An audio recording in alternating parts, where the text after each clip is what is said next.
Muy buenas tardes, bienvenido, bienvenida a esta edición de hoy de Sobre la Mesa. Hoy martes 27 de mayo del 2025. ¿De qué voy a estar conversando, analizando con ustedes en la tarde de hoy? A la defensiva la gobernadora por el comité sobre vehículos todoterrenos y el nombramiento del controversial Ray Charlie. Finalmente habrá mensaje de estado. Hasta Johnny Méndez le pide a la gobernadora que llene la vacante en el Departamento de Estado y otros puestos clave. Coacusado con Wanda Vázquez trae como abogado de defensa a un republicano que fue abogado de Trump y que trabajó con la actual secretaria de Justicia Federal cuando ella era secretaria de Justicia de Florida, y la reunión en ese caso es este jueves. Gobierno federal más agresivo en búsqueda en Puerto Rico de inmigrantes sin estatus definido. Gobernadora le pide a Trump que termine el caso de la reforma de la policía, pero análisis indica que el presidente no tiene ese poder. Y si es martes de energía con Ramón Luis Nieves, como siempre, muchos temas de energía que analizar y comentar con ustedes. Esos son los temas que voy a estar discutiendo con ustedes en esta edición de Sobre la Mesa, que comienza ahora.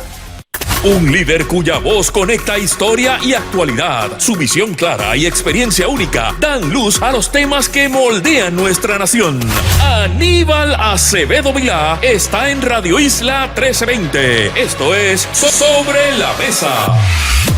Nuevamente muy buenas tardes a todos los que me estén escuchando a esta hora a través de toda la cadena de Radio Isla 1320. También me puedes ver y escuchar gracias a la magia del internet por radioisla.tv, a través de la aplicación móvil de Radio Isla, en el canal de YouTube de esta emisora, en la página de Facebook de esta emisora y en la página de Facebook de este servidor, facebook.com/acevedovilá.net. ¿Qué quiere decir eso? Que en vivo en cualquier lugar de Puerto Rico y fuera de Puerto Rico nos puedes escuchar solo audio o nos puedes ver y escuchar con vídeo. Además te recuerdo que esta edición se repite hoy a las 10 de la noche por el canal 85 de Liberty Cable TV. Además la encontrarás, esta edición de hoy, más tarde hoy, temprano mañana, en todas las plataformas que permiten escuchar podcasts a través del internet: Spotify, Apple Podcasts, Google Play, en todas ellas. Y también la encontrará en mi canal de YouTube. Ya lo he dicho anteriormente, muchos de ustedes me escuchan, me ven grabado en cualquiera de esas plataformas, muchos en YouTube. Si no te has suscrito a mi canal de YouTube, te invito a que lo hagas. En el buscador escribes mi nombre, Aníbal Acevedo Vilá, ahí te va a llevar a mi canal de YouTube. Le das a la campanita y quedas registrado, y cada vez que haya un nuevo video recibirás un aviso en tu celular, en tu tableta. Hoy es martes. Si hoy es martes, ¿qué quiere decir eso? Que acabamos de grabar en la mañana, la licenciada Zoela Boy y este servidor, el nuevo episodio de análisis de la Z a la A. Los últimos episodios han estado calientitos y este promete, va a estar disponible en nuestro canal de YouTube a las 7 de la noche con ese nombre, análisis de la Z a la A. Nos buscas en YouTube, igual te invito a que te registres, te suscribas en ese canal. En este episodio Zoe y yo analizamos lo que voy a empezar también a analizar un poco en este programa, pero lo hacemos mucho más profundamente, los retos y expectativas que tiene el país y la propia gobernadora ante el mensaje de estado que va a ofrecer este próximo jueves. Veremos un abrazo entre Jennifer y Tomás Rivera Chat.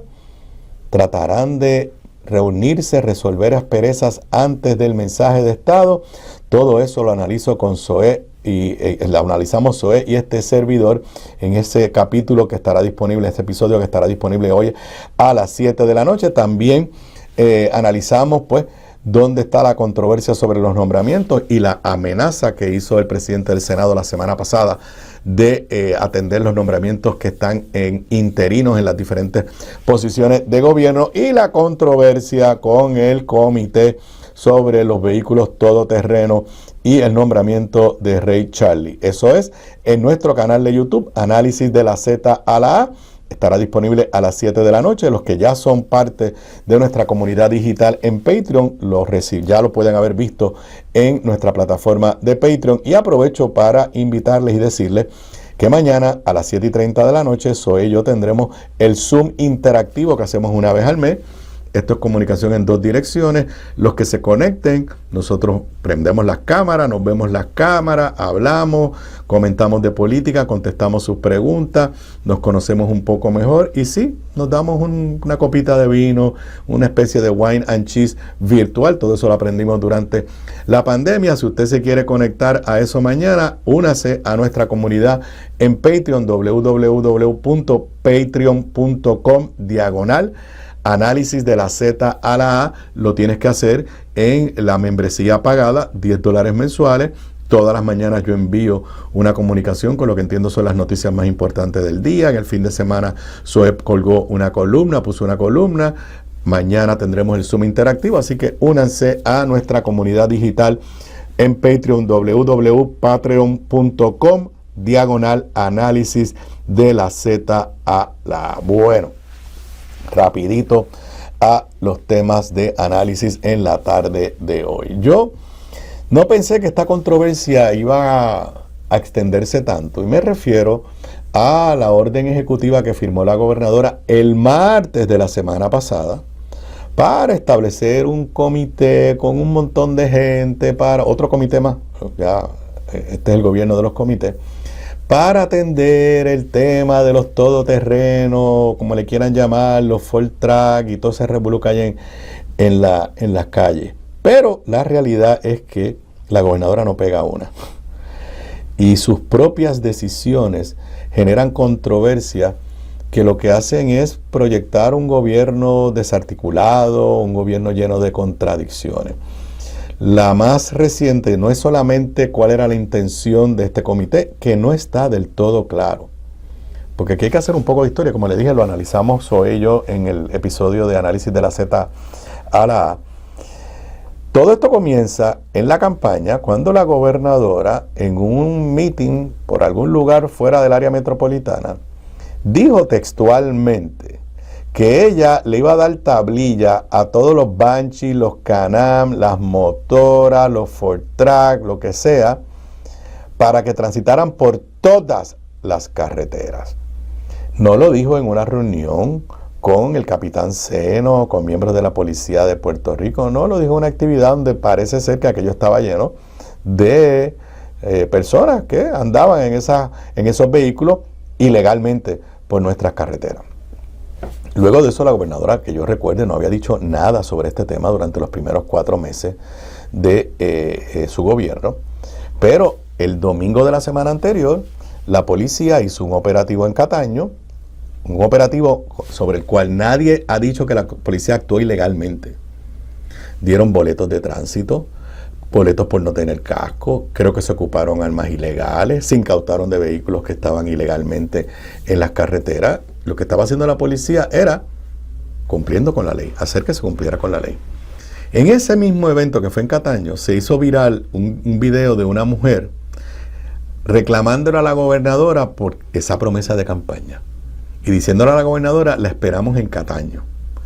¿Cuál era el mensaje? Gobernadora, protéjanos, que no nos den boletos, que no nos incauten los vehículos. Además, nosotros queremos hacer wheelie por las carreteras y queremos hacer estas corridas que ya se han hecho tristemente famosas en Puerto Rico. Ante ese reclamo de este grupo que estaban actuando y están actuando al margen de la ley, la reacción sorpresiva, y ahí está el primer error de la gobernadora, fue el martes, en una ceremonia privada, porque no invitaron a la prensa, firmó una orden ejecutiva, nombró un montón de gente de gobierno, pero gente de afuera, incluyendo a Ray Charlie, para que le presente un informe. Yo no estoy claro cuál es el propósito. Si el propósito es legalizarla, si el propósito es ilegalizarlo, ya son ilegales. Ya todo eso es ilegal. Ahí está la primera confusión. Pero la interpretación que le dio todo el mundo es que la gobernadora estaba firmando la orden ejecutiva por presiones de estos sectores y en reacción negativa al operativo de la policía del fin de semana anterior. Esa fue la interpretación de todo el mundo. De ahí la controversia ha seguido evolucionando porque han salido videos de Ray Charlie burlándose de la policía, jaquetón. Además de eso, yo no me acordaba. Yo no sigo estas controversias. Ray Charlie fue acusado por el capitán Seno, que es el jefe de tránsito de la policía de Puerto Rico. Fue acusado por alteración a la paz, por un incidente que hubo en la caravana cuando llegó Maripili, donde Ray Charlie insultó al jefe de la policía a cargo de tránsito. El capitán Seno lo lleva hasta el tribunal. O sea, tiene los pantalones de defender su dignidad. Van al tribunal y Ray Charlie sale culpable de un delito menos grave, alteración a la paz. Pero es alteración a la paz contra un policía, contra el jefe de tránsito de la policía, contra el que hizo el operativo del domingo pasado. Y obviamente, pues, se ha generado una indignación de grandes sectores del país de por qué la gobernadora nombra a un violador de la ley, a un maltratante de los policías, a un comité creado por la gobernadora para atender este asunto. ¿Qué quiere decir? Que la gobernadora, que creía que estaba haciendo la gran cosa con su orden ejecutiva, en este momento se encuentra a la defensiva y en todos los periódicos la noticia es ella, imagínate, titular del periódico El Nuevo Día: controversia por los todoterrenos, segura del respaldo de la policía. Gobernadora asegura que el comité que creó con la participación de Ray Charlie no desmoraliza ni desautoriza a la uniformada. Es un titular totalmente a la defensiva.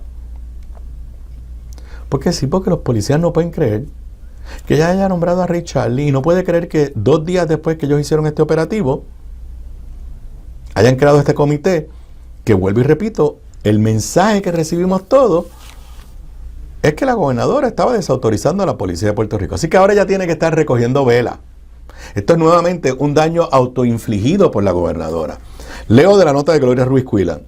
La gobernadora rechazó ayer que el grupo de trabajo que creó mediante orden ejecutiva para analizar la viabilidad de otorgar tablillas a ciertos vehículos todoterrenos desautorice o desmoralice a la policía y aseguró tener el respaldo del cuerpo de seguridad.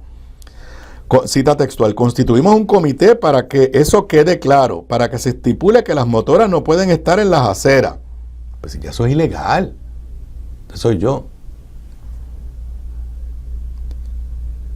No pueden builear, pues si ya eso es ilegal, pues eso no hay que crear un comité, lo que hay que darle el respaldo a la policía, que fue lo que hicieron en Cataño el domingo anterior, gobernadora, y usted le quitó ese respaldo. No pueden hacer cosas que vaya contrario a derecho. Para eso no hay que crear un comité. Así que yo tengo todo mi respaldo de la policía de Puerto Rico y todos tenemos que seguir la ley en orden. Se le preguntó por Gloria Ruiz Cuilan. ¿Con ese comité patrocina el gobierno las corridas de motoras donde se cometen delitos?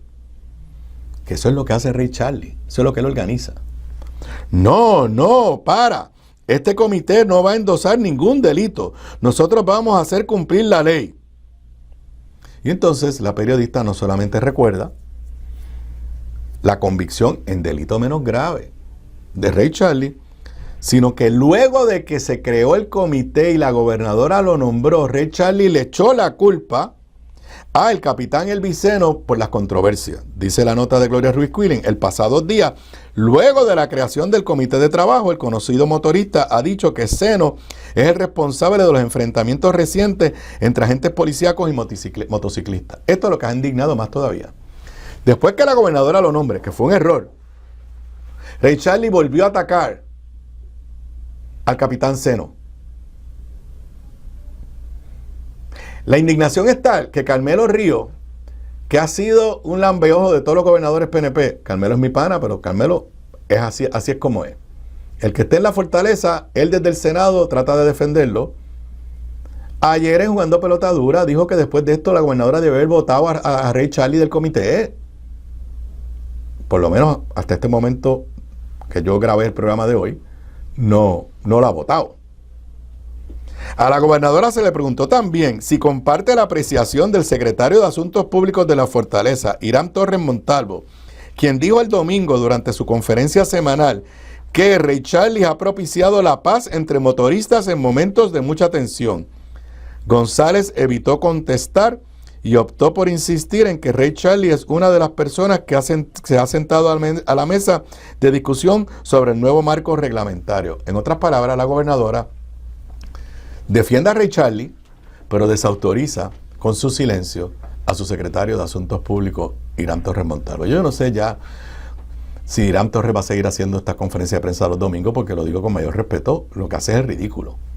La gobernadora lo dejó solo. Y entonces vuelve la cita a la gobernadora defendiendo su comité. Pero no solamente eso, es que la gobernadora ya empieza a demostrar una tendencia peligrosa de defender lo indefendible y de minimizar las críticas. Vengan acá. ¿Alguien piensa que no es legítimo que estemos discutiendo y criticando que a Ray Charlie se le hubiera nombrado en ese comité con el antecedente que él tiene de una convicción de delito menos grave reciente de febrero, no de hace 10 años, contra el jefe de tránsito de la policía? ¿Alguien piensa que eso no es una controversia, por lo menos un cuestionamiento legítimo? Todo el mundo piensa que es legítimo. Todo el mundo. Pero la gobernadora, repitiendo lo mismo que dijo con Janet Parra y con Verónica Ferrayoli, que dijo que aquello era una novela de Corín Tellado, ahora la cito del vocero. Yo creo que aquí se está creando una novela donde no la hay. Gobernadora, por amor a Dios.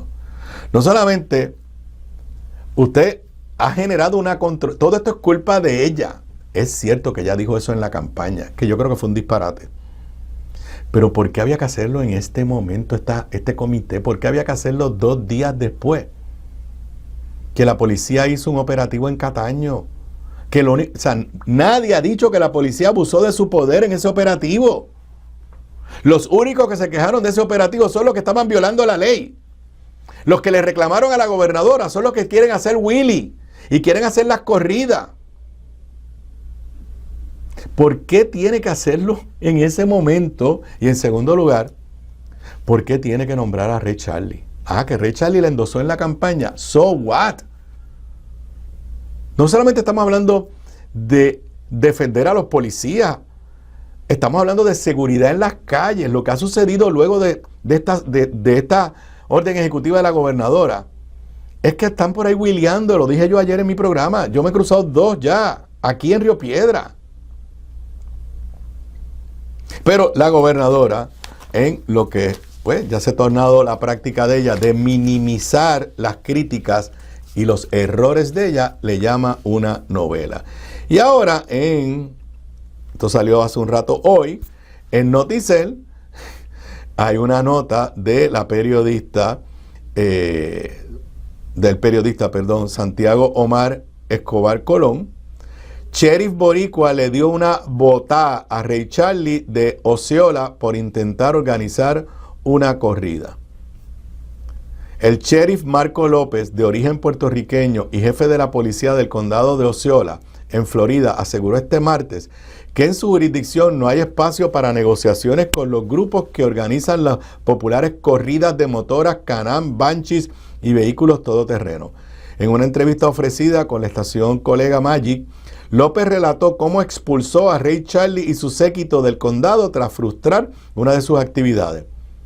Cita textual: yo me recuerdo que hace años atrás Ray Charlie vino aquí, iba a hacer una corrida y yo le metí como 70 policías allí al negocio. Íbamos a empezar dándole multa a los dueños de las propiedades porque están haciendo carreras clandestinas sin permiso. Y mira, se tuvieron que ir para atrás a Orlando. Uno nunca negocia con el terrorista. ¿Cómo van a permitir que los reclusos corran la cárcel? Esos son charlatanerías. Es ridículo, expresó de forma tajante el sheriff al rechazar cualquier posibilidad de sentarse a dialogar con organizadores de estos eventos. Yo los arresto y ya. Pero la gobernadora dice que los policías aquí en Puerto Rico están muy contentos con ella y que su idea de crear este comité y nombrar a Ray Charlie parece que ella cree que es una genialidad. Difícil, vuelvo y repito, difícil de creer las decisiones que está tomando la gobernadora y el daño autoinfligido. O sea, es ella la que se está haciendo daño con sus propias decisiones. Bueno, y en esta semana, donde primero seguimos con las vacantes en los puestos clave. La controversia del día es Ray Charlie y los todoterrenos. Una sensación de un gobierno que no se mueve, y finalmente la gobernadora anunció que va para la Asamblea Legislativa este jueves a las 5 de la tarde. Yo estaré aquí en vivo, no sé si interrumpiremos, veremos a ver lo que hacemos, a darle su mensaje de Estado. Primero, la gobernadora echó para atrás y para adelante. Había dicho que no iba a ir en persona, que iba a mandar el mensaje por escrito, y sin embargo la semana pasada se arrepintió y dice que va. El episodio de hoy de análisis de la ZLA con la licenciada Zoe Lavoy, gran parte es sobre esto y las opiniones de Zoe y yo sobre qué esperar del mensaje de Estado, así que le invito a que lo busque a las 7 de la noche en nuestro canal de YouTube, en Spotify y en Apple Podcast. Pero voy brevemente a algunas de las cosas que también discutimos Zoe y yo en el mensaje. Primero, ¿qué es lo que dice la Constitución? Los deberes, funciones y atribuciones del gobernador serán, y uno de ellos es, presentar a la Asamblea Legislativa al comienzo de cada sesión ordinaria un mensaje sobre la situación del Estado y someterle además un informe sobre las condiciones del Tesoro de Puerto Rico y los desembolsos propuestos para el año económico siguiente. Dicho informe contendrá los datos necesarios para la formulación de un programa de legislación. Ok, al comienzo de cada sesión ordinaria. La sesión empezó en enero, principios de enero.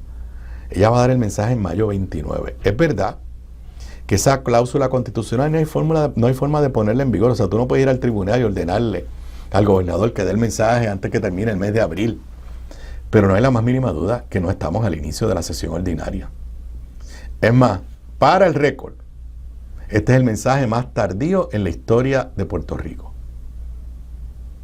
Tengo la fecha y la discutimos en el podcast de todos los mensajes de Estado de su primer año, de todos los gobernadores en este siglo. Sila Calderón dio su mensaje de Estado el 25 de abril del 2001. Este servidor lo dio el 9 de marzo en el 2005. Luis Fortuño lo dio el 24 de febrero en el 2009. Alejandro García Padilla lo dio el 25 de abril en el 2013. Ricky Rosselló lo dio el 28 de febrero en el 2017. Pedro Pierluisi lo dio el 7 de abril en el 2021 y Jennifer González lo va a dar el 29 de mayo en el 2025. Ya de salida, ante una percepción generalizada de un gobierno que no arranca, que se tardó en hacer nombramientos, que se ha tardado en presentar legislación importante. A eso ya hay que añadirle que la gobernadora se lleva el récord del mensaje de Estado más tardío en la historia. ¿Qué puede pasar? ¿Cuáles son las expectativas? Vayan al podcast con Zoe Lavoy y este servidor. Inclusive hablo de un poco cómo yo me preparaba, cuáles eran las expectativas. Hablo de mi experiencia como gobernador y hablo de mi experiencia como asesor de Hernández Colón cuando era recién graduadito de la escuela de Derecho. Zoe habla de su experiencia como senadora y cómo ella se sentía luego de los mensajes de Estado de Ricardo Rosselló, que es el momento que le tocó a ella ser senadora y el gobernador era Ricardo Rosselló. Obviamente esto se da en una expectativa de qué va a pasar, cómo va a ser la interacción entre ella y Tomás Rivera Chat. Hoy es martes, sabemos, por lo menos públicamente han dicho que no se están hablando, tratarán de limar asperezas antes del jueves, se tratarán de reunir, se hablarán por teléfono. ¿Cuál va a ser la dinámica allí en el floor? ¿Qué expectativas tiene el país sobre este mensaje de Estado? ¿Las expectativas son altas? ¿Son bajas? ¿Qué cosas debería hacer la gobernadora para de alguna forma cambiar la percepción pública? Digo, quizás la gobernadora piensa que todo está bien en su gobierno.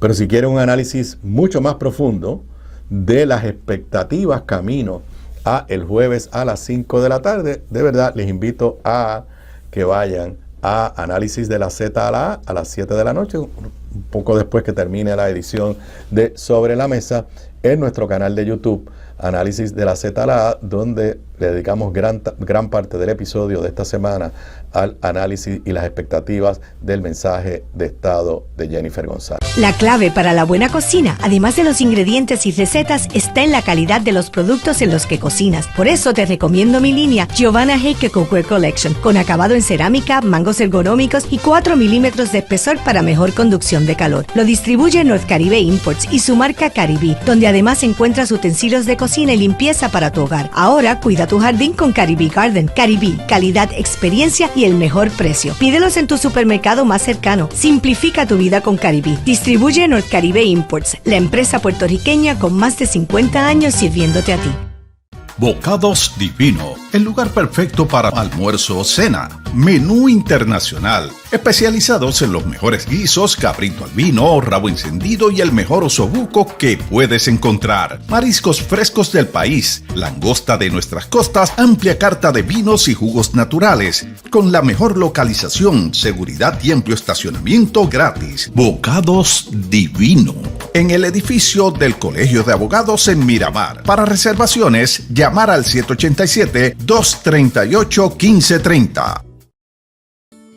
Gramas Lindas, gramas, plantas, palmas y todo para tu jardín. En Dorado, 796-1386, 796-1386. Gramas Lindas, excelente calidad y servicio insuperable. 796-1386. Y de regreso a Sobre la Mesa, hoy martes 27 de mayo del 2025. Antes de cambiar al próximo tema y el tema que le dediqué gran parte del primer segmento, todas estas controversias alrededor de la figura de Ray Charlie y cómo los motoristas y los que andan en estos vehículos están embantalonados, porque no hay otra palabra de llamarlo. Sí, superintendente de la policía, comisionado de la policía, ojalá ya acaben de aprobar la ley para volver a llamarle superintendente. Joseph González ha adoptado lo que yo creo que es una buena práctica de hacer conferencias de prensa toda la semana. Normalmente la estaba haciendo los lunes, por alguna razón la hizo hoy martes. Estoy leyendo de primera hora. Descarga de Joseph González por burlas a agentes emboscados por motociclistas. Una nota de Maribel Hernández Pérez. El comisionado de la policía rompió con el orden de su sesión informativa semanal para salir en defensa de los 2 policías que fueron emboscados en Santurce por un grupo de motociclistas, quienes le ocasionaron daños al vehículo oficial y los puso en peligro, a tal punto que se vieron obligados a hacer un retiro táctico. Y la nota resume el incidente. Yo creo que vale la pena para entender qué es lo que está pasando en la calle. Y sí, en gran medida, esto es yo no estoy diciendo que la gobernadora lo hizo a propósito, pero todas estas personas, con las actuaciones de la gobernadora, de crear ese comité y de poner a Ray Charlie en ese comité, que es parte de este tipo de personas, pues lo que sienten es que la gobernadora les dio la razón. Los sucesos se reportaron el jueves pasado a las 11:54 p.m., mientras 2 agentes adscritos al precinto de Santurce, que se encontraban comprando comida en un food truck en la calle Aide Rezac en Barrio Obrero, fueron rodeados por un centenar de motociclistas que llevaban a cabo una corrida. Los motorizados alegadamente comenzaron a golpear con las manos y piernas la patrulla Dodge Charger y a gritarle palabras soeces a los agentes, actuando con total impunidad. En medio del tumulto se escuchó una detonación, por lo que los agentes se retiraron debido a la desventaja en la que se encontraban y corrieron por la avenida Eduardo Conde hasta el cuartel municipal de Barrio Obrero mientras eran perseguidos. Una vez llegaron los refuerzos, los motoristas huyeron despavoridos. Y entonces, ante todo esto, dice Joseph González: ayer durante el día hubo expresiones casi burlándose de nuestros compañeros que hicieron un retiro táctico y que se ha hecho varias veces por muchos años, no solamente en Puerto Rico, sino en varias ciudades a través de la nación. Como comisionado, para mí lo más importante es que cada mañana cuando un compañero se pone el uniforme y le da un beso a su esposa, a sus hijos, al que sea, y le dice: te veo esta tarde, que lleguen a su casa con vida, sanos y seguros. sostuvo el funcionario. Advirtió que si los policías hubiesen reaccionado de manera diferente, se estuviesen enfrentando hoy día posiblemente a una tragedia. También calificó como una mentira afirmar que en esta ocasión nunca se ha visto, que esta acción nunca se ha visto en la historia de la policía. Es mentira, es falso. Yo lo he vivido. Como agente del FBI, he entrado a residenciales públicos con compañeros de la policía y hemos sido atacados. Y han tratado de quitarnos personas que hemos tratado de arrestar, y hay momentos en que sí, tenemos que hacer un retiro táctico, pero regresamos y hacemos el trabajo de la manera correcta. Burlarse de nuestros compañeros no es aceptable. Sobre comentarios emitidos tildando sus estrategias anticrimen como un fracaso, respondió que las estadísticas de la incidencia criminal que muestran que hasta este martes se han reportado 52 asesinatos menos que el año pasado. Aprovechó su descarga para reiterar su respaldo total a la labor realizada por el comisionado auxiliar del negociado de patrullas de carretera, capitán Elvis Seno, quien fue criticado por una intervención en una corrida en Cataño el 18 de mayo, expidiendo multas, ocupando armas, sustancias controladas y confiscando vehículos no autorizados para transitar por las vías de rodaje. Tiene mi respaldo totalmente. Es un gran profesional y conoce la Ley 22 como cualquier otro compañero de la policía de Puerto Rico. Y obviamente, la nota periodística trae esto en función del comité que creó la gobernadora y la inclusión de Ray Charlie en el comité. Sobre los incidentes con motociclistas y la inclusión en el comité de Ray Charlie, González Falcón manifestó que la gobernadora ha sido enfática en su apoyo a los planes de trabajo que desempeña. Yo nunca opino sobre estos asuntos. Ese no es mi trabajo. Mi trabajo es enforce, hacer cumplir las leyes de Puerto Rico. Cualquier persona que quiera sentarse y traer soluciones, yo, Joseph González, comisionado de la Policía de Puerto Rico, lo voy a escuchar. De su lado, el capitán Seno opinó que hay que darle espacio al comité para que realice su trabajo. Todo esto, señoras y señores. Número uno, las acciones del gobierno, de la gobernadora. Lo que han hecho es embantalonar a estos títeres que andan por las carreteras. Número dos, estamos en una controversia que le hace daño a la gobernadora, pero es por culpa de ella. Lo dije en el primer segmento. No había ninguna necesidad de crear este comité la semana pasada, 2 días después que el capitán Seno dirigió un operativo exitoso en Cataño. No había ninguna necesidad, y no hay ninguna necesidad para que Ray Charlie esté en ese comité. Y no hay ninguna necesidad para que después de que Ray Charlie, después que lo nombraron, volvió a echarle la culpa a Seno por los incidentes con los motoristas, no hay ninguna razón por la cual la gobernadora no lo haya votado de ese comité. Daño autoinfligido por la señora gobernadora. Bueno, y hablando de daños autoinfligidos, en este programa y en muchos programas hemos criticado a Johnny Méndez, porque Johnny Méndez como que no existe, no habla, no tiene nada que opinar. Todos sabemos de la relación de amistad y de apoyo político de Johnny Méndez y la gobernadora, y no hay nada malo en eso. Son amigos, y perfecto que sean amigos. Pero eso ha llevado a la percepción pública de que Johnny es simple y sencillamente un cero a la izquierda, un sello de goma de la gobernadora, y que si la gobernadora hace algo malo, él no va a decir nada, y cuando pueda, le confirma los nombramientos, le aplaude le aplaude las decisiones a la gobernadora. Bueno, pues algo está pasando. Porque esta mañana, en la controversia sobre los interinatos entre Tomás Rivera Chatz y la gobernadora, para sorpresa de todo el mundo, Johnny Méndez se fue del lado de Tomás Rivera Chatz. En una entrevista en la estación colega Noti1, Johnny Méndez, en esta mañana leo el titular: presidente de la Cámara advierte a la gobernadora, interinatos prolongados son inadecuados. Obviamente dijo que no hay una guerra a lo interno del PNP, pero en esta controversia, que la semana pasada Tommy amenazó con colgar o confirmar a los interinos que la gobernadora no ha nominado, Johnny Méndez se le fue a la gobernadora. Dice la nota en la página web de Noti1. Tras la advertencia del presidente del Senado a la gobernadora sobre evaluar las jefaturas interinas bajo la regla 47.3 del reglamento del cuerpo legislativo, el presidente de la Cámara, Johnny Méndez, instó en entrevista a que la mandataria designe cuanto antes a un secretario de Estado, al considerar inadecuado mantener interinatos prolongados en cargos del gabinete constitucional. Así que la gobernadora, que no sale nadie a defenderla, pero que por lo menos Johnny Méndez no salía a emplazarla, a atacarla, se ha quedado totalmente sola.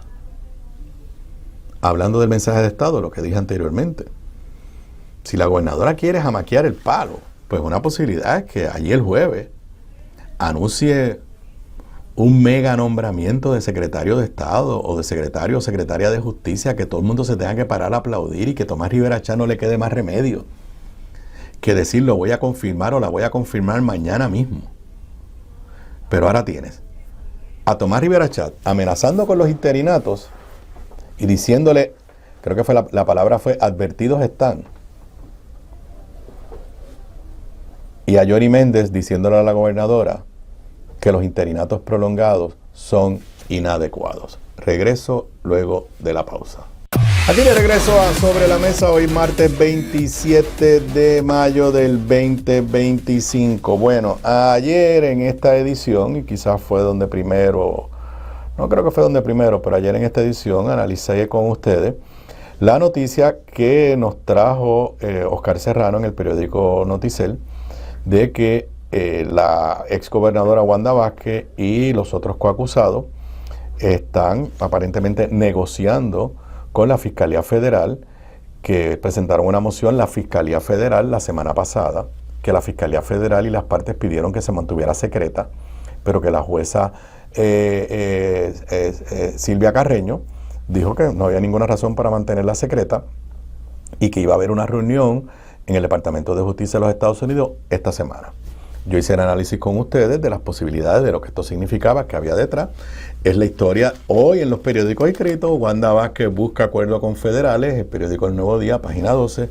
Es la historia de primera plana del periódico Primera Hora. Irán a Washington, D.C. esta semana a evitar juicio por corrupción. Defensa de la exgobernadora Wanda Vázquez en conjunto con los coacusados Mark Rossini y Julio Herrera Bellutini buscan acuerdo con la Fiscalía Federal para librarse del litigio en su contra. Pues hoy, y probablemente será titular mañana en todos los periódicos, de otro medio digital, de Bonita Radio, y su periodista, la amiga Carmen Enita Acevedo, pues hay una historia que pone esto en un contexto mucho más interesante. Dice Carmen Enit, ex abogado del presidente Trump, entre los que dialogarán en Washington sobre caso de Wanda Vázquez y Julio Herrera Bellutini. O sea, un republicano, activista republicano, que fue del team de abogados de Donald Trump, que además, vamos a ver por su récord, trabajó en el Departamento de Justicia de Florida, cuando la secretaria de Justicia de Florida es la que hoy es secretaria de Justicia de Trump, entró en el equipo de abogados de Julio Herrera Bellutini. Yo les explicaba ayer, primero que se negocie, eso es algo que se puede dar en muchas circunstancias, pero que bajo el gobierno de Donald Trump ya tenemos un precedente, que lo había dicho Oscar Serrano ayer, que es que el Departamento de Justicia retiró los cargos contra el alcalde de Nueva York, el alcalde Adams, no porque la evidencia fuera floja, los retiró por razones políticas, porque retiró los cargos a cambio de que el alcalde de Nueva York ayudara las políticas de Trump contra los inmigrantes. Algo que es una barbaridad, que generó una crisis dentro del Departamento de Justicia, que un fiscal de carrera de los serios renunció. Yo le decía ayer, no sabemos. Yo decía, yo no creo que Wanda Vázquez tenga nada que ofrecerle a Donald Trump, así que vamos a ver de qué se trata la reunión. La presencia de este abogado, para mí, cambia el escenario. Desde aquí lo que hay es consideraciones de favoritismo político, de hoy por ti, mañana por mí, con la entrada de este abogado. Primero, ahora sabemos que la reunión es el próximo jueves, según las fuentes de Bonita Radio y Carmen Enit. El próximo jueves en la mañana, en un salón de conferencias del edificio del Departamento de Justicia en la avenida Pennsylvania, en Washington, D.C., el liderato de esa agencia se reunirá con el fiscal de distrito, Stephen Muldrow, y entre otros, el licenciado Christopher Kise, K-I-S-E, abogado del banquero venezolano Julio Herrera Bellutini, a discutir el futuro del caso. Kise fue parte prominente del equipo legal que representó al presidente Donald Trump en uno de sus casos ante la justicia en el 2024. Además, Kise es un ex procurador general de Florida durante la administración del gobernador Jeff Bush, otros tres en Florida.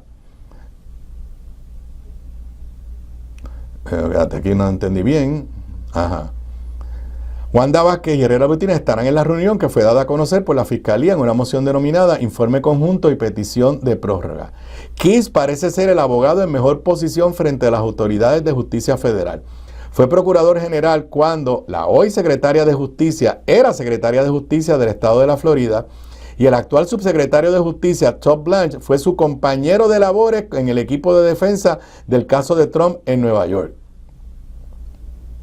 La exgobernadora y el banquero venezolano con residencia en Londres y Nueva York junto a Mark Rossini están procesados desde el 2023.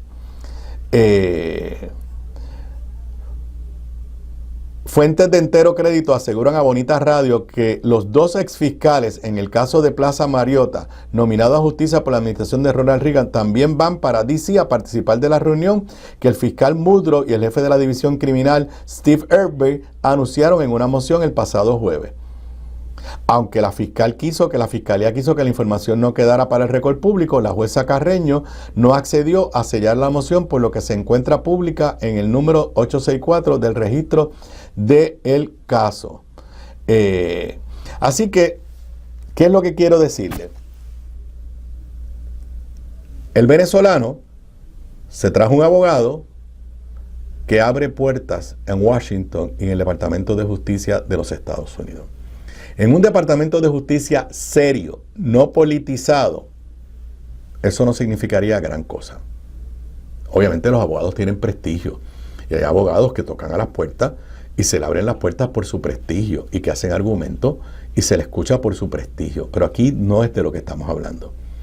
Donald Trump está utilizando el Departamento de Justicia como un instrumento político.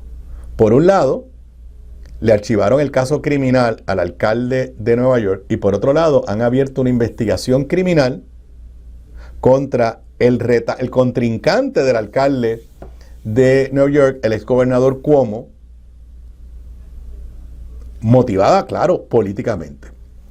Así que ahora, a este escenario de Wanda Vázquez, escenario número 1, simple y sencillamente, están negociando. Y eso es normal. Escenario número 2, los abogados de los acusados han logrado convencer a Fiscalía Federal de que el caso es flojo y que lo van a perder. Y están tratando de salvar cara. El tercer escenario, que no lo presenté ayer, porque me parecía un poco increíble, pero ahora con este jugador, me parece que el escenario cambia. El tercer escenario es que Mr. Kise haya llamado a su ex jefa, secretaria de Justicia, y le haya dicho, mira, mi cliente es bien republicano, mi cliente tiene contactos en Londres, mi cliente puede ayudar en cosas a Donald Trump y a la administración de Donald Trump, así que, ¿por qué no hacemos lo mismo que hiciste con el de Nueva York? Para mí sería una cosa escandalosa, corrupta, y claro, Wanda Vázquez y Rossini probablemente se beneficiarían de carambola. Yo no estoy diciendo que esto es lo que va a suceder. Yo lo que les estoy diciendo es que en el Departamento de Justicia de Donald Trump todo está sobre la mesa. Lo que es propio y lo que es impropio. El jueves habrá esta reunión y tengo que, en un sentido, reconocer y felicitar a la jueza Silvia Carreño. Porque si hubiera sido por el gobierno de Donald Trump y los acusados, no estaríamos discutiendo esto y no sabríamos nada. Ahora por lo menos la prensa y todo el mundo va a estar atento. Así que el jueves, mientras la gobernadora se está preparando, la actual, para su mensaje de estado, la exgobernadora junto a los otros dos coacusados, ellos físicamente no van a estar, pero sus abogados van a estar en la capital federal en una reunión al más alto nivel, donde se estará discutiendo el futuro de ese caso. Pero la juez dijo que el viernes le tienen que informar. Tenemos que estar pendientes. Si Fiscalía y las partes, porque me imagino que será una moción conjunta, presentan un escrito a la jueza Silvia Carreño y vuelven a pedir que sea confidencial. Y tendremos que ver si la jueza acepta que sea confidencial. Pero no hay duda que el viernes y el lunes de la semana próxima estaremos conversando y estaremos analizando el estatus del caso criminal contra la exgobernadora Wanda Vázquez, Julio Herrera Velutín y el otro acusado, que se me fue el nombre de momento, y Mark Rossini. No está claro si los abogados de Rossini van a estar en la reunión del jueves. Lo que no hay duda es que van a estar los abogados de Wanda Vázquez y este abogado ultra republicano, trumpista, Christopher Kais, abogado del banquero Julio Herrera Bellutini. Regreso con Martes de Energía con Ramón Luis Nieves. Regreso luego de la pausa. Aquí de regreso a Sobre la Mesa, y si es martes, ya ustedes saben que tenemos el segmento Martes de Energía. Me inventé el nombre sin pedirle permiso a Ramón Luis con Ramón Luis Nieves. Saludos, Ramón. Aníbal, y a la gente que nos está escuchando y que nos está viendo. Muy bien, ya estuviste por allá, estuviste viendo juegos de béisbol y cosas de esas. Bueno. Pero, yo sé que estabas anonadado de verme en un parque de pelota, pero... Ramón Luis no sabe nada de ningún deporte. ¿Quién está jugando? ¿Los Bulls de Chicago? No sabe nada. Yo estaba en un juego de Grandes Ligas, pero nada. Y yo conformándome con verlo por televisión. Bueno, Ramón, yo todos los días tengo que hablar de energía aquí. O sea, todos los días hay alguna noticia y estoy esperando todavía que sean buenas noticias, pero todavía no las hay.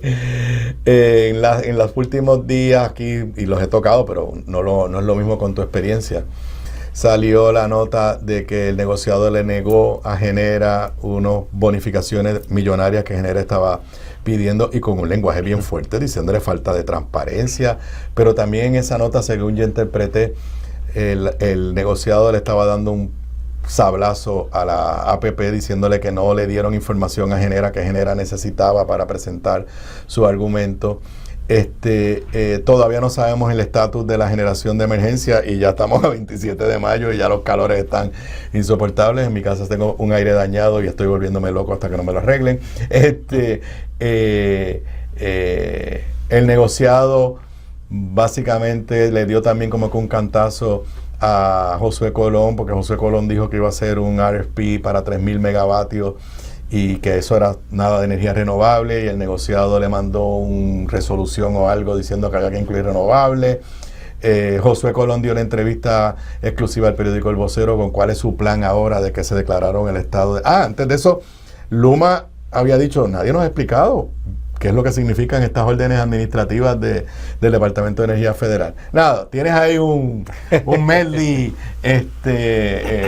empieza por donde tú entiendas que es más importante o te sientas más cómodo. Bueno, Aníbal, primero, de lo que tú mencionaste, de que tú estás hablando casi todos los días de energía. Yo creo que el tema de energía vamos a estar hablando intensamente del mismo por la próxima década, porque los problemas que tiene Puerto Rico en su sistema, sin hablar del tema de la quiebra de la autoridad, que aún no acaba, va a tardar mucho tiempo. Si Puerto Rico comenzara hoy por la ruta correcta de reconstruir, por ejemplo, la red, posiblemente nos tardemos una década. O sea, que esto realmente no... obviamente todos los problemas que ha habido, en los cambios que ha habido, antes estaba la autoridad, después se privatizó su operación, entraron Luma y Genera, el tiempo que tardó otorgar esos contratos, el tiempo que les ha tomado coger el piso a Luma y Genera, que no eran empresas que existieran antes de que se juntaran para conseguir los contratos. Son todos factores, y obviamente los cambios de política pública en Puerto Rico y en Estados Unidos, son todos factores que han retrasado tanto la reconstrucción del sistema post-huracán María como la transición ordenada por ley a energía renovable, que también ha sufrido sus cambios. Ok. ¿Dónde estamos? O sea, explícame, por ejemplo, no sé por cuál quieras empezar. Genera... espérate, y lo otro es que el famosa renegociación del contrato del gobierno con Genera está en el aire. Está en el aire, exacto. Está en el aire. Quizás podemos empezar por ahí. La situación con Genera es bien particular, Aníbal, porque Genera, como muchos saben, pues Genera es subsidiaria, es una empresa que creó New Fortress. New Fortress es una compañía de energía que tiene operaciones en distintos lugares del mundo, que lleva un tiempo, particularmente desde el año pasado hasta ahora, en caída en su situación financiera. Está básicamente al borde de una situación bien preocupante en términos económicos. Tú estás viendo ahora... Sí, las acciones. Las acciones ahora mismo, Aníbal la está chequeando. A $2.82. $2.82. Y ha hecho unas movidas. Subieron 4 chavos. Sí. New Fortress ha hecho unas movidas en los últimos meses con distintas operaciones. Entiendo, no estoy seguro, porque creo que vendieron una operación que tienen en Jamaica. Esa creo que sí, la vendieron. El problema fue que no les cuadró en el primer trimestre, y entonces por eso el primer trimestre refleja unos números más difíciles de lo que ellos pensaban. Se debe reflejar en el segundo trimestre, pero están esperando los 111 millones que le prometió Jennifer, y que eso es el contrato que no acaba de entrar en vigor. Claro, entonces de lo que tú mencionas, pues hay una preocupación del negociador de energía con la condición en la que se encuentra New Fortress, siendo la matriz de la compañía matriz de Genera. Y el negociador está diciendo, está planteando, mira, si de esto continuar, el gobierno va a tener que requerirle fianzas y cosas y otras garantías para la operación continua de Genera en Puerto Rico. Y la gran pregunta que mucha gente se hace, bueno, si quiebra New Fortress, ¿qué pasa con Genera? Y de hecho no solamente Genera, por la controversia de los incentivos que vamos a comentar ahora, que se ha planteado por el negociador de energía, también surge a la luz otra subsidiaria de New Fortress, que se llama NF Energy, que también tiene contratos con el gobierno, particularmente con la autoridad eléctrica, etcétera. Así que es una situación bien complicada, donde un quebrado, voy a poner otra manera, un gobierno quebrado tiene una corporación pública quebrada que está haciendo negocios con otro quebrado. No, que para salvarse contrató una compañía que iba camino a la quiebra y que ya está la quiebra casi. Imagínate, en ese estado está la situación. Pero por ejemplo, el negociado, que siento que está haciendo su trabajo, y quizás ahorita debes enfatizar eso, porque dije en uno de mis programas que tú has advertido que van a venir movimientos para eliminar el negociado. Y yo creo que siempre está sobre la mesa. Vamos a hablar de eso. Y yo creo que ya mismo Josué Colón o la propia gobernadora va a proponer enmiendas a la ley del negociado. El negociado está haciendo algo bien sensato. Ok, sí, vamos a reafirmar, a renegociar tu contrato y te vamos a dar $111 millones adelante, que fue lo que la gobernadora anunció como la gran cosa. Y si tú te me vas a la quiebra dentro de 6 meses, te me quedaste con los 111 millones de pesos y yo me quedé en la prángana. Ok, eso está muy bien que lo está haciendo. Pero cuando la gobernadora en febrero negoció, ya New Fortress estaba en problemas. Exacto. ¿Por qué cuando negocian no ponen una cláusula como esa? Exacto. Mira, hacemos esto, pero te voy a requerir ahora otra garantía. Por eso. Porque básicamente lo que están diciendo, dame una fianza que si tú te vas, pues qué sé yo, me devuelvan los 111, yo no sé, pero pues te fuiste a la quiebra, pues alguien me pide que devuelvan los 111 millones de dólares. Exacto. Que yo te di porque supuestamente tú te ibas a quedar aquí 10 años. 10 años. Y de hecho, una pregunta legal, y te confieso, no recuerdo ahora mismo mi lectura del contrato con Genera, es qué pasa si ocurre algo, una situación, por ejemplo, de quiebra de su matriz, de New Fortress. Yo presumiría que se activaría entonces unos mecanismos bajo el contrato sobre ese particular, porque aunque Genera es una corporación distinta a New Fortress, sigue siendo propiedad de New Fortress, ¿verdad? Así que estamos en un momento, imagínense que en unos meses quiebre New Fortress, y de hecho no estoy diciendo que New Fortress ni está quebrada ni va a quebrar, por si acaso. Pero ellos le han dicho al mercado que están en una situación y que han tenido que vender activos, y que si no le entran estos chavos de Puerto Rico, se van a poner en una situación todavía más difícil. Exacto, y de hecho, permíteme hacer un pequeño parte, porque estábamos hablando de cómo en Puerto Rico estamos bregando con muchos quebrados. Por otra parte, Sunova en la parte de la industria de energía renovable. Háblame de eso, que me lo mencionaron. Sí, pues mira, ya hablamos del tema de New Fortress, que está en una situación bien complicada, que podría llevar a su quiebra. Pero por otra parte, en la industria de energía renovable, existen estas empresas, que son particularmente Sunnova, Sunrun también, que entraron en Puerto Rico hace mucho tiempo, pero que ahora asumen más bien un rol de financiamiento a las empresas de energía solar que operan en Puerto Rico. Antes Sunnova operaba de manera más directa, pero con el pasar de los años se convirtió en una clave financiera, un apoyo financiero importante para la venta de equipos solares en Puerto Rico. Sunnova está en una situación bien precaria. De hecho, pues eventualmente tuvieron que Sunnova financia mucho aquí en Puerto Rico. Ese es el tema, que Sunnova básicamente opera como si fuera un banco para las empresas que sí venden equipos renovables y eso de manera bien conveniente para la industria de renovables aquí. Así que si Sunnova está también al borde del mar, y de hecho hace unos meses le pidió una renuncia y tuvo que renunciar su fundador y CEO como tal.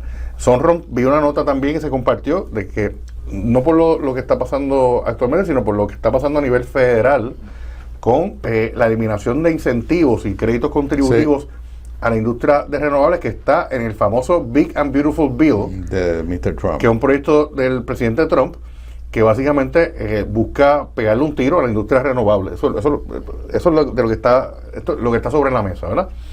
Así que si esas condiciones pasan, tenemos que ver con la situación de insolvencia o dificultades económicas de la matriz de Genera, pero también tenemos que ver con la falta de apoyo financiero a toda la industria solar, que actualmente más de 160,000 abonados de Luma tienen sus equipos solares. O sea que esto es una situación bien grave, y a todas estas, nivel todavía la Autoridad Energética no sale de su quiebra y no veremos un avance en eso quizás hasta el año que viene. O sea que esto es una situación bien complicada que afecta la reconstrucción de Puerto Rico. Y ahora estoy aquí pensando, y los 335 millones de dólares que venían para energía renovable y que la gobernadora pidió que los sacaran, eso tiene que tener un efecto negativo sobre ese sector de las renovables en Puerto Rico. Lo tiene, pero a nivel me preocupa más el efecto negativo que va a tener en los que va a ser los recipientes de esos dineros. No lo sé, ahí va para los centros de salud de la montaña, para residenciales públicos, pero si tú tienes un sector de las renovables que está recibiendo cantazos y que de momento está inestable, pues que tú le hubieras garantizado que en los próximos años iba a tener 335 millones que se iban a invertir en Puerto Rico, le daba cierta estabilidad. Correcto, porque obviamente quienes van a instalar todos esos equipos y a quien tú se los vas a comprar son las empresas que operan aquí localmente. Pero ciertamente las políticas del presidente Trump, que son anti-energía renovable, pues están afectando y van a afectar mucho a Puerto Rico no en años, durante este mismo año. Y ya vamos a ver cuál va a ser el efecto de si colapsa Sunnova, si eventualmente Sunrun va por la misma línea. Ay, Dios mío.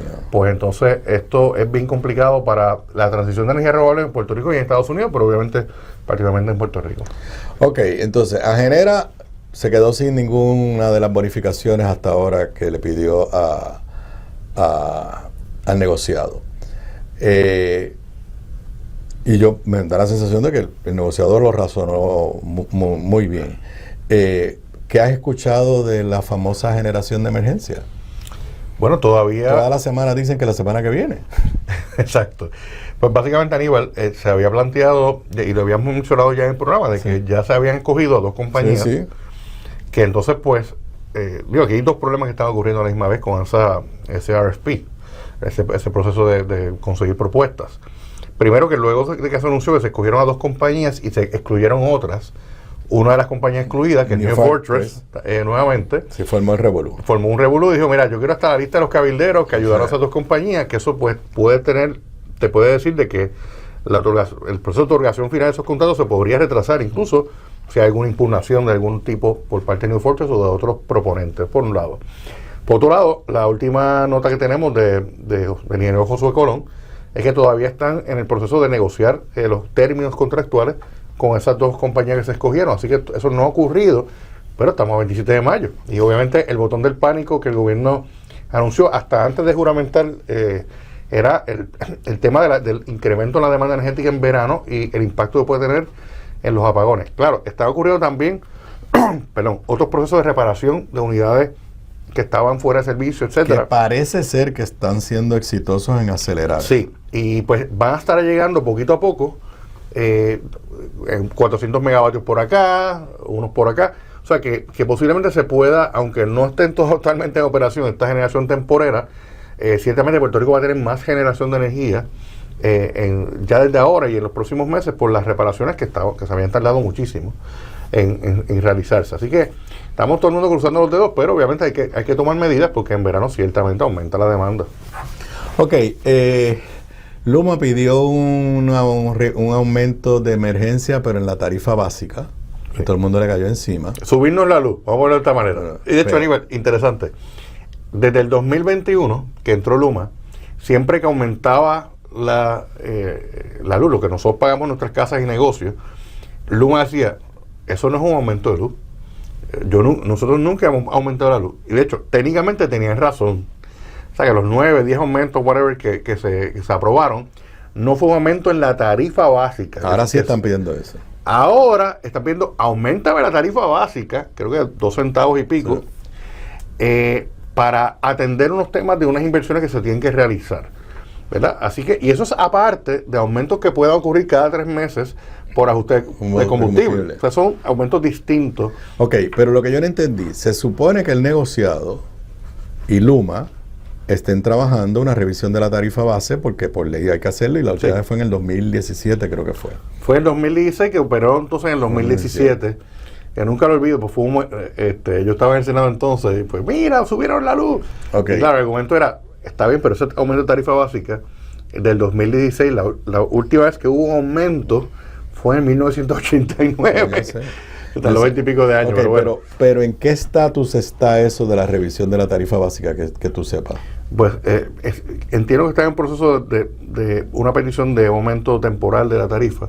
Hay unos términos bastante cortos para que el negociador de energía pues determine si va a proceder, y así que posiblemente en los próximos días podemos saber. O sea que hay una alta posibilidad que para el 1 de julio nos espeten un aumento en la tarifa básica. Sí, pero el gobierno como tal, la gobernadora Jennifer González y particularmente el SAL de Energía José Colón, ha indicado que tienen conversaciones con el Departamento de Energía Federal para ver si esos dineros que Luma entiende que necesita para la operación del sistema se pueden conseguir de otra fuente que no sea la tarifa. O sea, algún tipo de subvención o lo que fuera del gobierno. O a lo mejor dicen, mira, los 300 millones de pesos que le quitaron a las comunidades, a lo mejor se puede asignar algo para evitar ese aumento.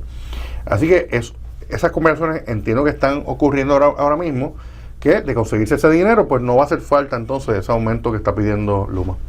Ok, leíste la nota primero, cuando salieron las órdenes administrativas, tú y yo las hablamos, las 2 órdenes del negociador, como que uno no está claro qué de verdad es lo que están haciendo. O sea, ¿por qué es que van a ser buenas para Puerto Rico? La semana pasada, en Actual, fue una historia de primera plana del Nuevo Día, decía exactamente eso mismo. Nadie sabe qué es lo que esto va a significar. Josué Colón le dio una entrevista al vocero, que fue primera plana de ayer. Yo la comenté con mucho optimista, pero dije que al terminar de leer la historia tampoco entendía qué es lo que de verdad va a cambiar y va a hacer que los dineros se muevan rápidamente, los dineros federales. Estamos hablando ahí de los dineros que ya están ahí separados. ¿Tú entendiste? Pero para empezar, Aníbal, yo tengo un poco de escepticismo con las famosas órdenes ejecutivas de emergencia energética. Puerto Rico en particular los gobernadores llevan aprobando órdenes de emergencia energética desde por lo menos 2010, desde que estaba Luis Fortuño. Pasó en los tiempos de Alejandro, García Padilla, entiendo que bueno, Ricardo Rosselló le cogió el huracán María, etcétera. Pero llevamos como 15 años, de manera interrumpida casi, más o menos, pero llevamos más o menos 15 años aprobando estas órdenes. En el caso local, no estoy hablando de las federales todavía, pero en el caso local hay una ley que es la ley 76 del 2000, que le da el poder al gobernador a decretar estas órdenes ejecutivas de emergencia, pero en el caso energético, ¿para qué ayudan? Esa ley solamente se remite a acelerar procesos y permisos. En el caso de energía, en particular, esto es un punto que tenemos que establecer de manera bien clara. Eso no permite otras cosas.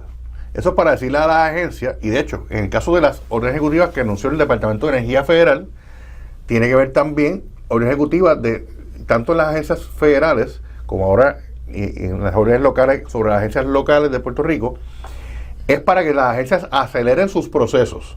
Que si viene el gobierno y dice, mira, estoy pidiendo este permiso, necesito que se apruebe este proceso, este trámite, las agencias lo hagan más rápido. Pero del dicho al hecho hay un gran trecho, ¿verdad? Porque tú puedes decir, mira, agencia, aprueba este proceso más rápido o este permiso. Y la agencia dice, pues, ajá, pero la ley siempre te va a exigir que tú traigas estos documentos.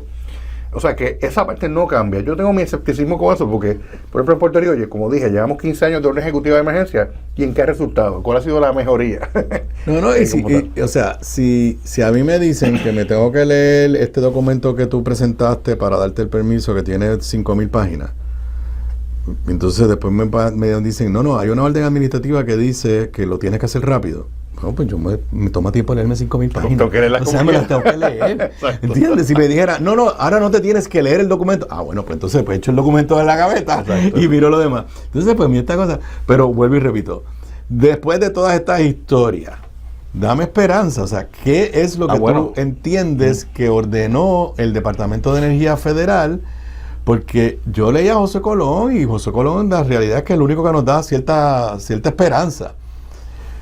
Pero me confundió la explicación. Él decía, no, es que ahora mismo de los fondos federales de FEMA pide dinero Luma, pero entonces la autoridad pide dinero también para sus plantas de hidráulica, y entonces Genera pide dinero también.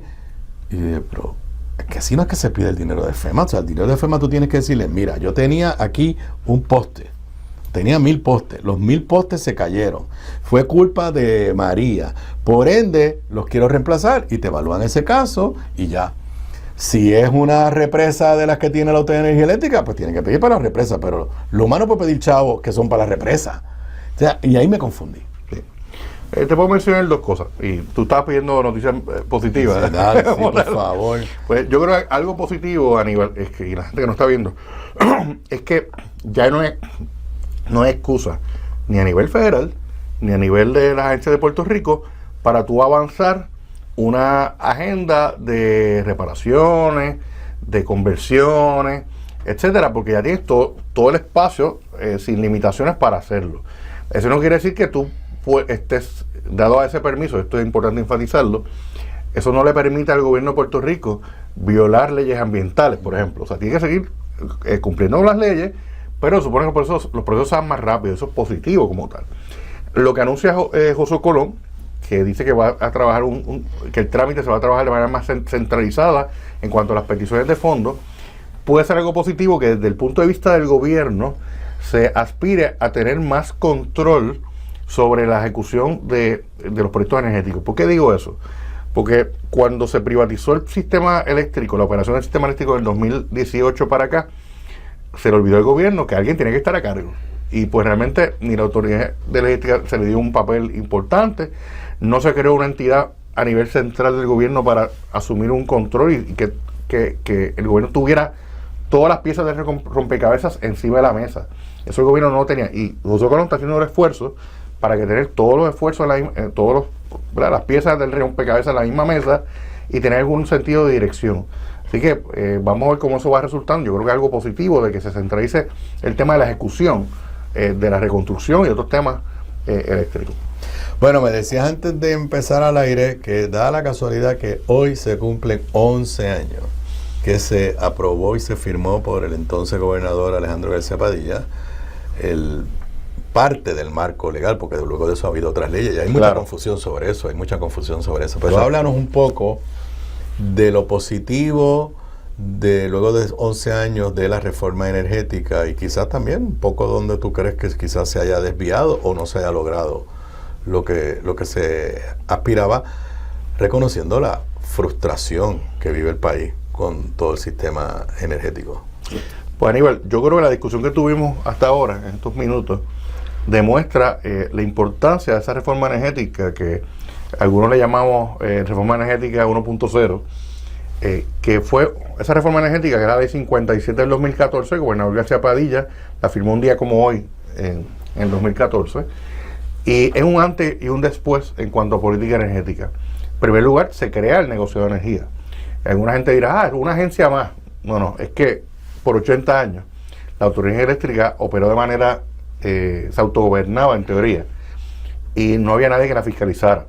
Los que se supone fiscalizaran a la autoridad era el propio gobierno y la legislatura. Pero había tantos dedos amarrados entre la parte política y la misma autoridad que realmente no hubo ese tipo de interacción y de fiscalización efectiva, lo cual contribuyó a que se deteriorara la gobernanza interna y las finanzas incluso de la autoridad. Y pues el Senado de entonces dio un paso desde el 2013 para comenzar a discutir los contornos de una reforma energética que fue protestada, que hubo protestas en las calles, hubo campañas difamatorias contra sus autores, contra los propósitos de esa reforma. Y lo primero que tengo que decir, para aclarar qué fue lo que se hizo, es que la ley 57 del 2014, la reforma energética 1.0, no privatizaba nada. Básicamente era reformar a la Autoridad de Energía Eléctrica dentro de su modelo público.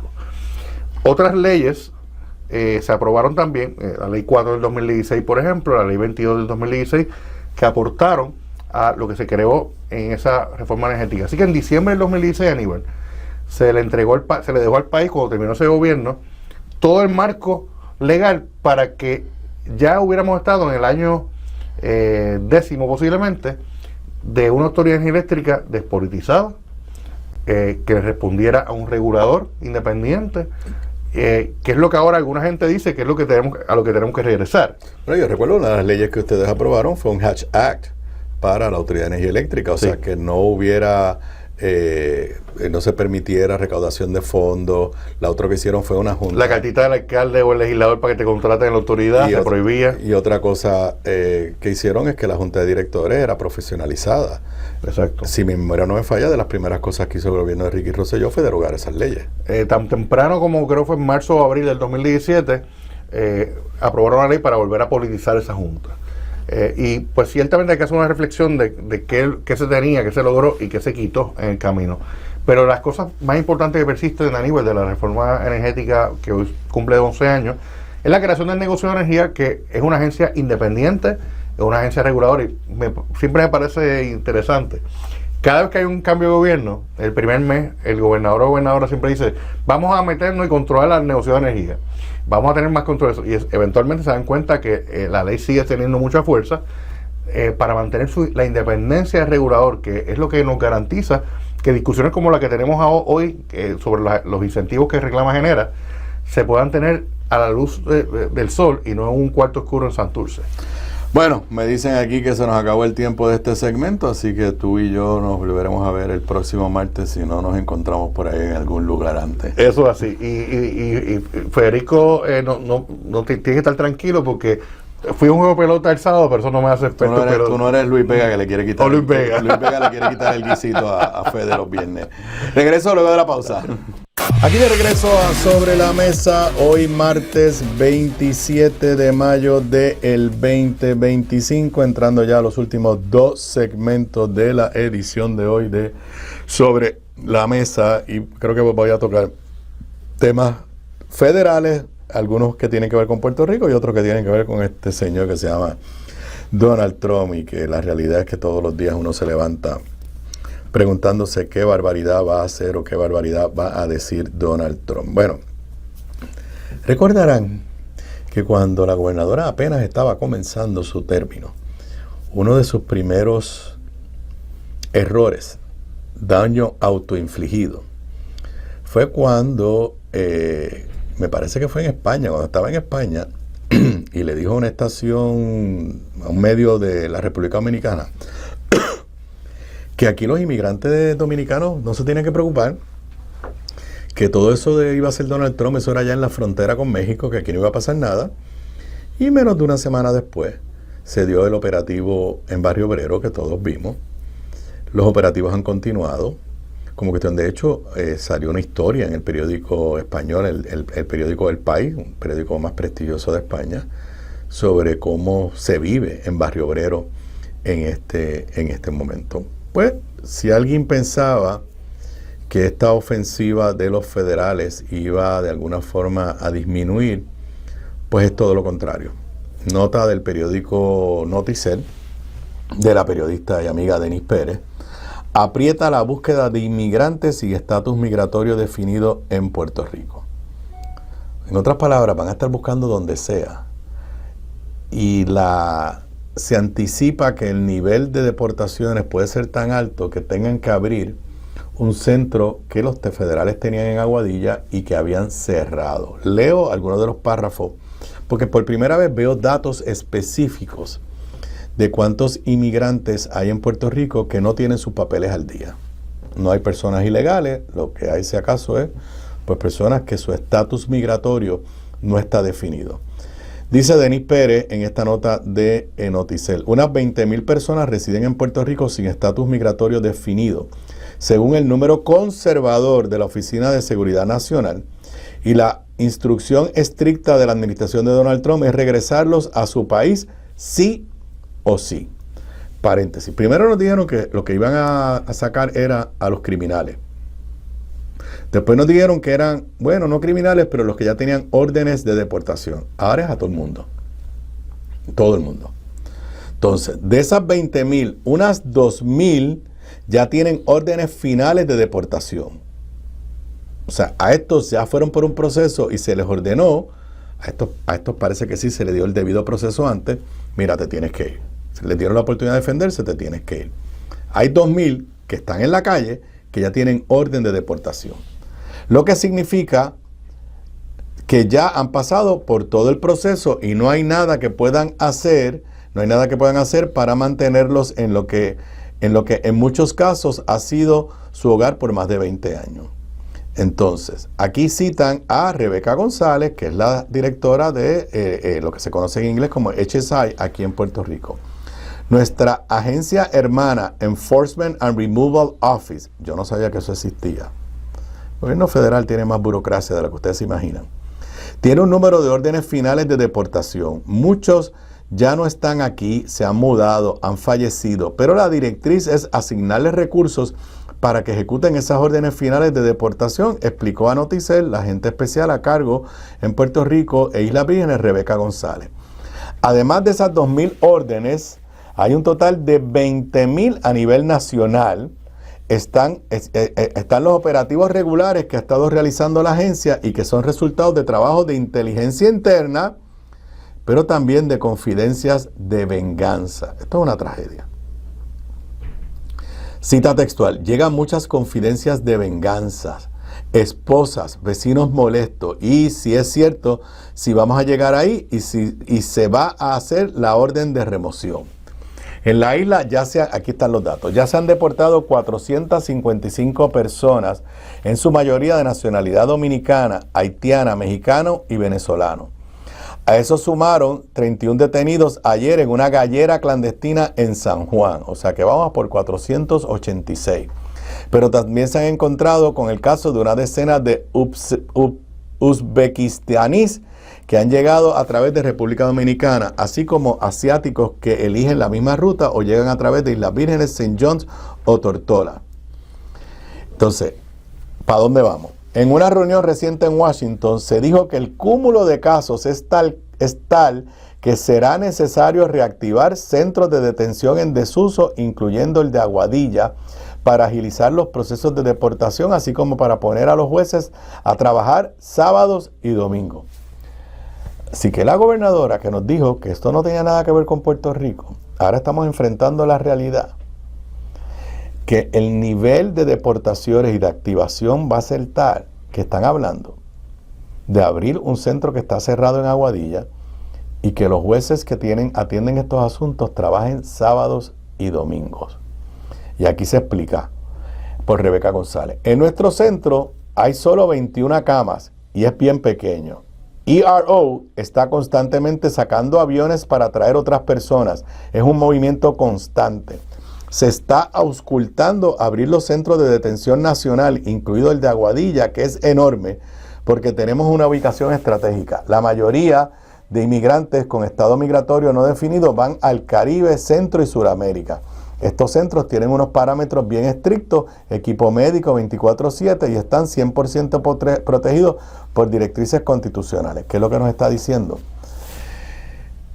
Nos está diciendo la señora González que aquí en Puerto Rico se les está dando due process, que no, esto no es la cárcel del Salvador, esto no es otro centro de detención en Estados Unidos, donde se habla de condiciones nada humanitarias y deseables.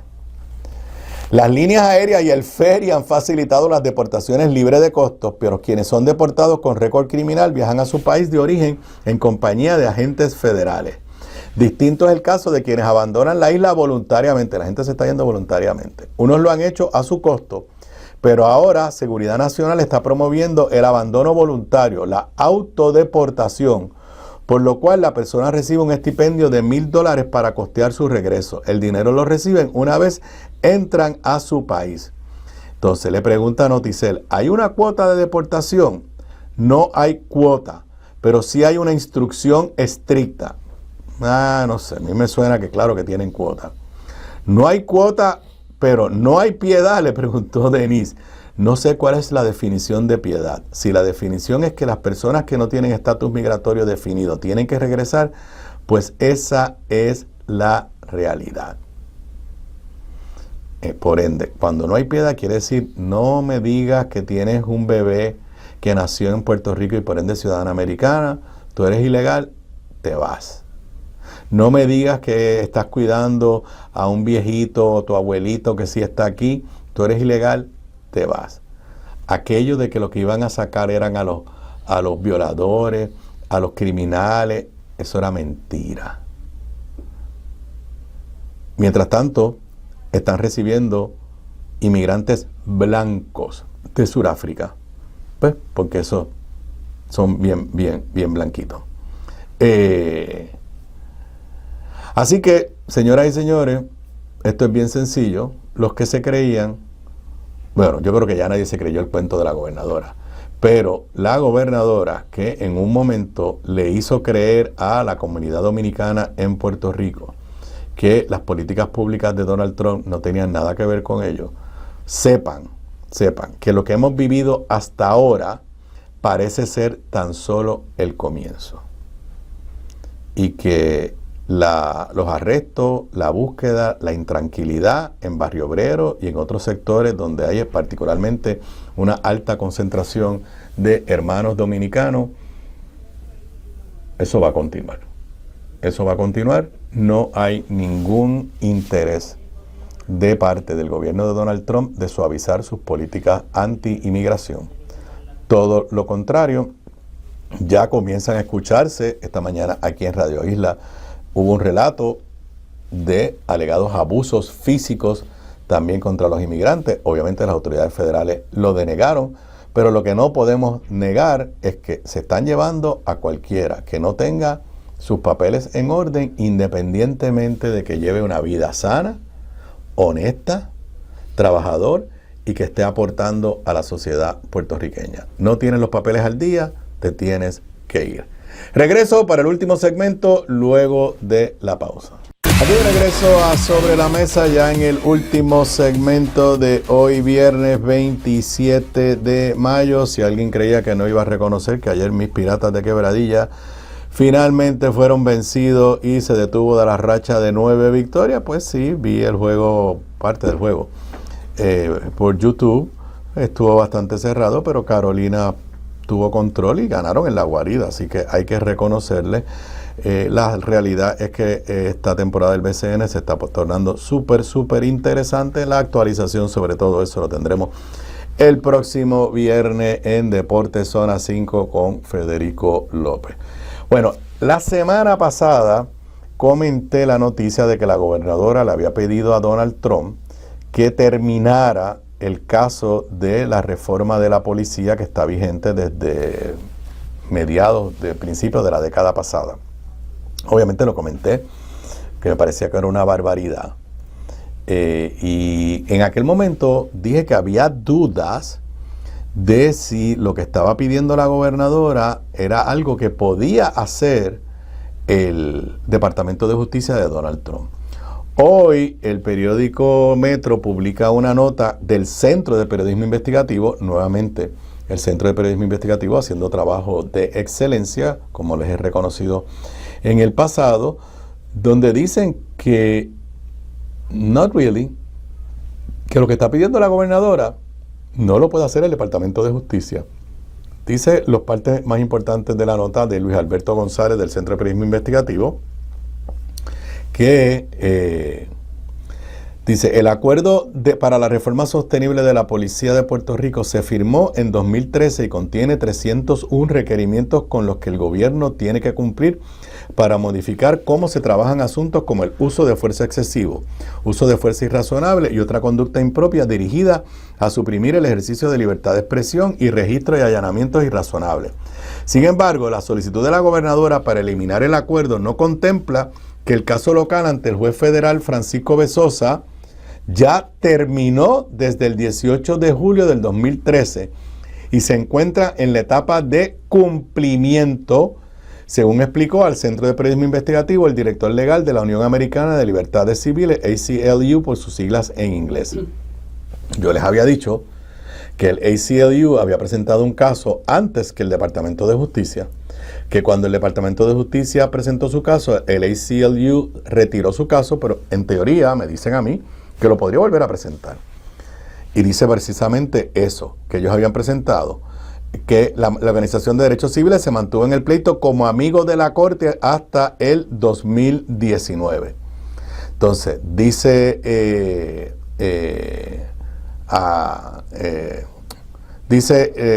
Arraiza, la gobernadora está haciendo alusión a las expresiones que ha hecho el presidente Trump con relación a otros acuerdos y otros pleitos que están pendientes sobre reformas de las policías en varias ciudades.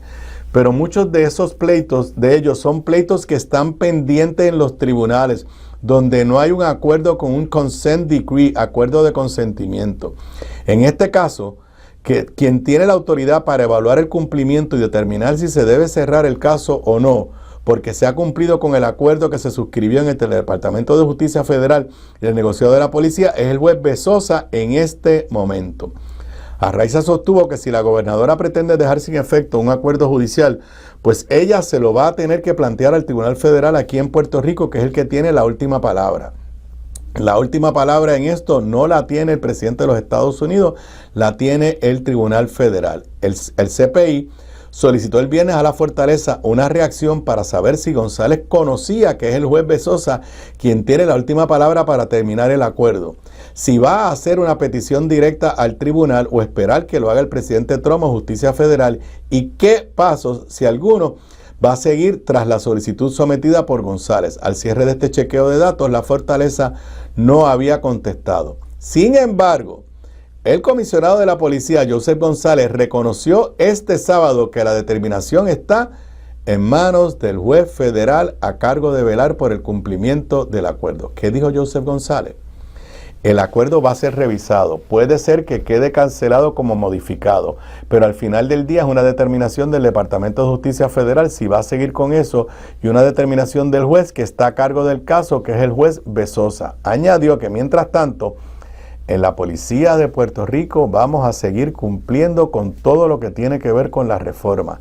La reforma ha traído cosas buenas en cuestiones de derechos civiles, en cuestiones de training, en cuestiones de tecnología. Si la reforma se va, eso no indica que nosotros de un día a otro vamos a dejar de hacer eso.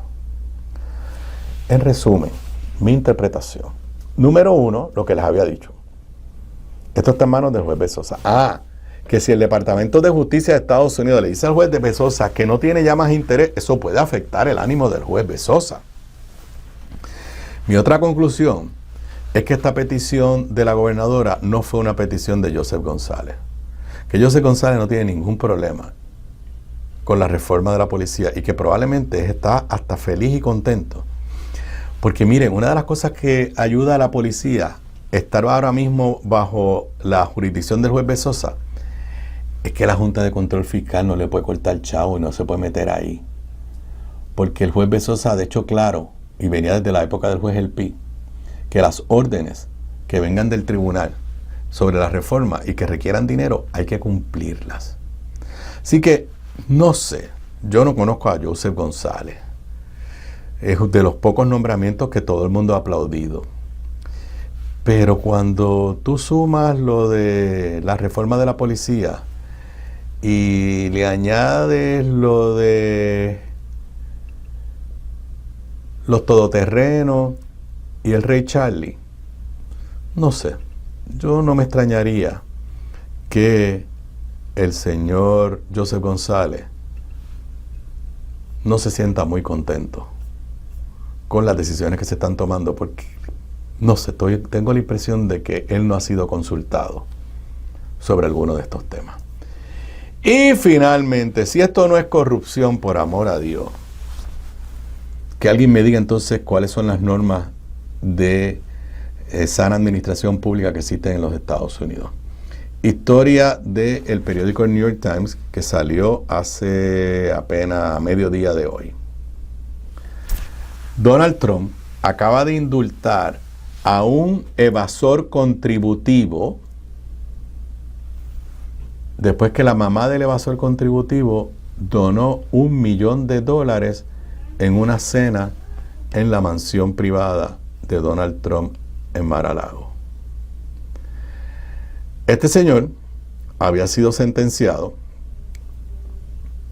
por fraude en el manejo de una nursing home, me parece que es un hogar de ancianos.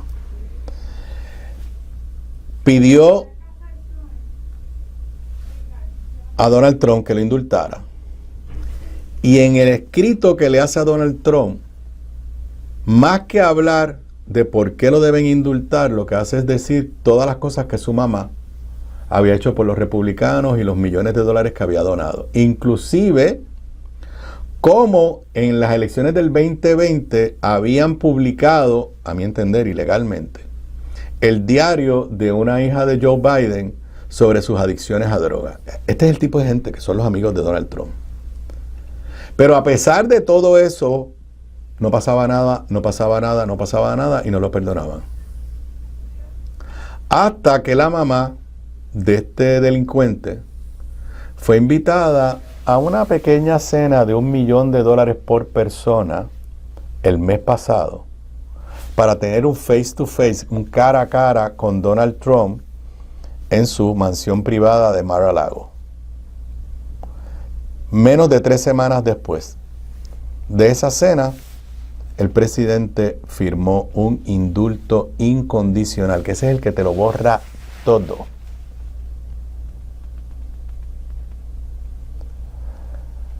No solamente lo libera de la cárcel, no tiene que pagar $4.4 millones, 18 meses de sentencia. Si esto no es corrupción, si esto no es la venta de influencias, el poder de indulto es un poder absoluto y nadie lo puede cuestionar. Pero ese es el presidente de los Estados Unidos. Y ese es el nivel moral y ético que está imperando en el gobierno de los Estados Unidos. Con esto yo me despido por hoy. Ustedes y yo nos volvemos a ver mañana miércoles a las 3:55 de la tarde. Buenas tardes, buenas noches para todos. Quédate en sintonía de Radio Isla para acceder al análisis más profundo de Puerto Rico y el mundo. Aníbal Acevedo Vilá, Sobre la Mesa, por Radio Isla. Somos la emisora en la que confía todo Puerto Rico.